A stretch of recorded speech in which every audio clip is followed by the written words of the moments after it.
swearing bloodthirsty oaths of allegiance to each other. Just where this leaves British democracy is anyone's guess, but the fact that these secret ceremonies take place in a building paid for by the British taxpayer leaves one wondering if Freemasons do not see themselves as superior to the average British citizen. Many researchers claim British Prime Minister Tony Blair is a high-ranking 33rd degree Freemason. This is the highest rank of Mason, and this elite cabal of British Freemasonry has its own headquarters at number 10 Duke Street, which some claim is connected to number 10 Downing Street via a secret underground tunnel.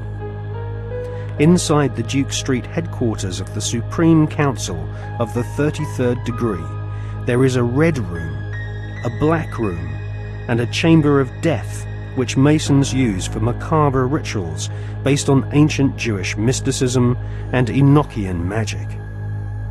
Once initiated into the 33rd degree, Masons are told they are superior beings, and the human population are referred to as being profane goyim, which means cattle.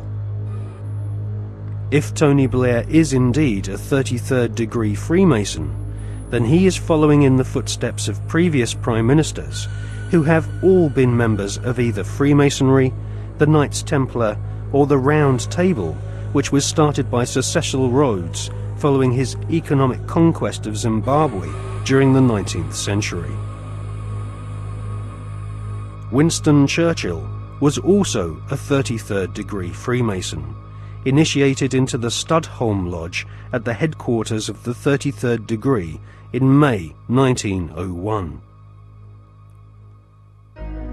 Winston Churchill was also a member of the Order of Druids, who often meet at Stonehenge during the spring equinox, whilst members of the British public are forcibly restrained from this ancient megalithic site by thousands of police officers. The ancient Druid rituals at Stonehenge can be considered harmless when compared to the murderous, satanically inspired ceremonies of Freemasonry. Most Freemasons do not progress beyond the first 3 degrees or exams of initiation. These are often called the blue degrees.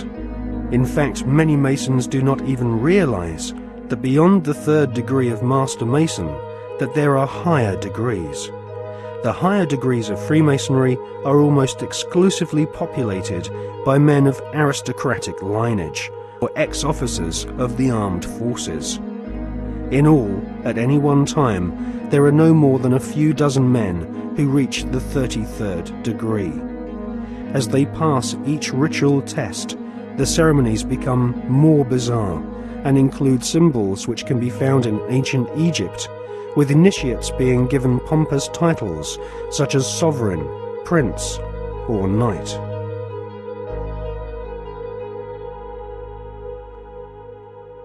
When we see Tony Blair meeting with George Bush Jr., we are actually seeing 2 knights of secret orders.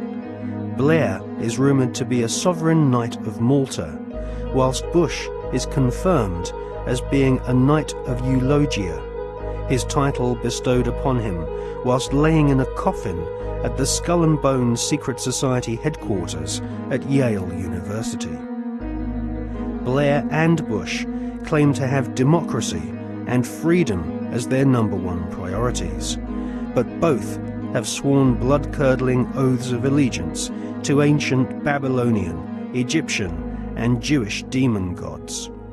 Both have sworn on pain of death not to reveal the secrets of their Masonic orders. Both have been initiated into the age-old Illuminati global network, which is obsessed with death and murder. I mean, are we being ruled by politicians who consult with Baphomets and demons?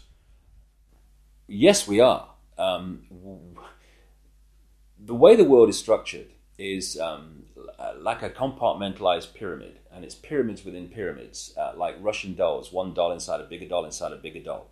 So you'll have a compartmentalized pyramid that is the British government, for instance, where the people at the bottom don't know what the top is really going towards, what the agenda really is. Just as in in a bank, you've got a bank, and the people at the bottom of the bank who take the checks over the counter, they don't know what's going on above them, and they don't know what's going on above them. And eventually, in all these pyramids, you have a tiny little number of people at the top that are actually the only people that know how the whole game fits together. Everyone else is just playing their part in ignorance. And so what the Illuminati do is they make sure that only their people, or those that are not a problem to them, will reach those levels of power in which decisions have to be made to push this agenda forward. When people say sometimes, well, you see these people everywhere, you see these one and these one other. No, hold on a second. No, they're at these high positions of power. Therefore, because of this process of filtering them out, if you're not one of us, mate, you ain't going to get sponsored by the right people to get these positions of power. And if you slip through the net, there's going to be a scandal, or there's going to be something we're going to bring up that's going to bring you down because you're not one of our guys. And so therefore, the ratio of people who are into these dark satanic rituals, etc.,